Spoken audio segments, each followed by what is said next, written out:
ഇന്ന് നമ്മുടെ recipe easy chicken കറിയാണ്. ബാച്ചിലേഴ്സിനൊക്കെ വെക്കാൻ പറ്റുന്ന ഈസി ആയിട്ട് ഉള്ള ഒരു ചിക്കൻ കറിയാണ് നമുക്ക് തയ്യാറാക്കുന്നത്.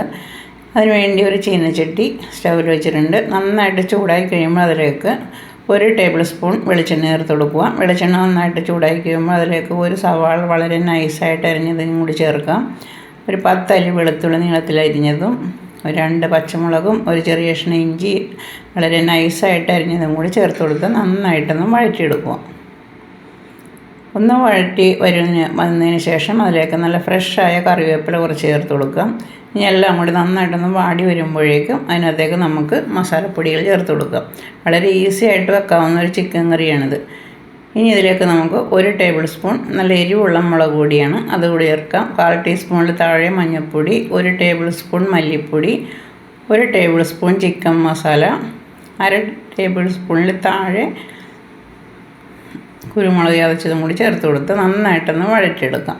അപ്പോൾ എരിവൊക്കെ നിങ്ങളുടെ ആവശ്യത്തിനനുസരിച്ച് കൂട്ടിയും കുറച്ചൊക്കെ ഉപയോഗിക്കാം.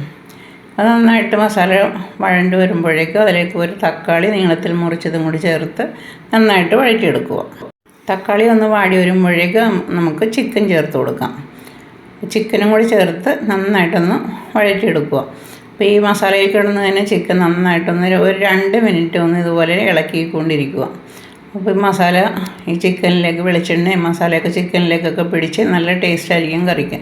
ഞാൻ ആവശ്യത്തിന് ഒരു 3/4 ടേബിൾ സ്പൂൺ ഉപ്പ് കൂടി ചേർത്തിട്ടുണ്ട്. സിമ്മിലിട്ട് ഇതേപോലെ ഒന്ന് നന്നായിട്ട് വഴറ്റുക. ഒരു 2 മിനിറ്റ് വഴറ്റിയതിന് ശേഷം നമുക്കൊന്ന് ഇതേപോലെ അമർത്തി വെച്ചിട്ട് ഒന്ന് അടച്ചു വെക്കാം. അപ്പോൾ ഇതിൽ നിന്ന് ചെറുതായിട്ട് വെള്ളം ഇറങ്ങും. ഈ ചിക്കനിൽ നിന്ന് തന്നെ നേരിയതായിട്ട് വെള്ളം ഇറങ്ങിയിട്ടുണ്ട്. ഒന്നും കൂടി വഴറ്റിയെടുക്കാം. ഇളക്കി യോജിപ്പിച്ച ശേഷം ഒരു 1/4 ഗ്ലാസ്സിൽ താഴെ ചൂടുവെള്ളം കൂടി ചേർത്ത് കൊടുക്കാം. കുറച്ച് ചാറ് നമുക്ക് ആവശ്യമുണ്ട്, അതുകൊണ്ട് നമുക്ക് കുറച്ച് വെള്ളം കൂടി ചേർത്ത് നന്നായിട്ട് ഇതേപോലെ ഇളക്കി യോജിപ്പിച്ച ശേഷം ഒന്ന് അടച്ചു വെക്കാം. എന്നിട്ടൊന്ന് ഹൈ ഫ്ലെയിമിലിട്ടൊന്ന് തിളപ്പിച്ചെടുക്കാം. ഇപ്പോൾ നന്നായിട്ട് തിളച്ച് വന്നിട്ടുണ്ട്. അപ്പോൾ ചിക്കനിലെ വെള്ളവും നമ്മൾ ഒഴിച്ച വെള്ളവും എല്ലാം കൂടി നമുക്ക് ചാറ് കിട്ടിയിട്ടുണ്ട്. ഇനി എല്ലാം കൂടി ഒന്നും കൂടി നന്നായിട്ട് മിക്സ് ചെയ്ത ശേഷം സിമ്മിലിട്ട് ഇത് ചിക്കൻ ആവശ്യത്തിന് വേവിച്ചെടുക്കുക.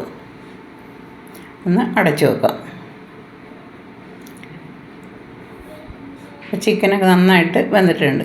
ചാറെല്ലാം കുറിയെന്നിട്ടുണ്ട്. അപ്പോൾ ഇത് ചപ്പാത്തിയോടൊപ്പം കഴിക്കാൻ പറ്റുന്ന നല്ലൊരു കറിയാണ്. അപ്പോൾ ചാറ് ഇത്രയും കുറിയ സമയത്ത് നമുക്ക് കുറച്ച് മല്ലിയിലയും കൂടി ഇട്ട് നമുക്ക് ഇറക്കി വെക്കാം.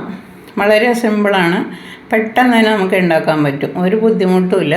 അപ്പോൾ മല്ലിയിലയും കൂടി ഇട്ട് ഇറക്കി വെച്ച് ഒന്ന് ആറിക്കതിന് ശേഷം ഞാൻ പ്ലേറ്റിലേക്ക് മാറ്റാം. പ്ലേറ്റിലേക്ക് മാറ്റിയിട്ടുണ്ട്. ഇത് ചോറിൻ്റെ കൂടെയും ചപ്പാത്തിയുടെ കൂടെയും അപ്പത്തിൻ്റെ കൂടെയൊക്കെ കഴിക്കാൻ നല്ല സൂപ്പറാണ്. ഇതേപോലെ തയ്യാറാക്കിയിട്ടില്ലെങ്കിൽ ഇതുപോലെ ഒന്ന് തയ്യാറാക്കി നോക്കുക. റെസിപ്പി ഇഷ്ടമായാൽ ലൈക്ക് ചെയ്യുക, കമൻറ്റ് ചെയ്യുക, ഷെയർ ചെയ്യുക, സബ് ചെയ്യുക, ഹൈപ്പ് ചെയ്യുക. അടുത്ത ഈസി റെസിപ്പിയുമായി നാളെ കാണാം.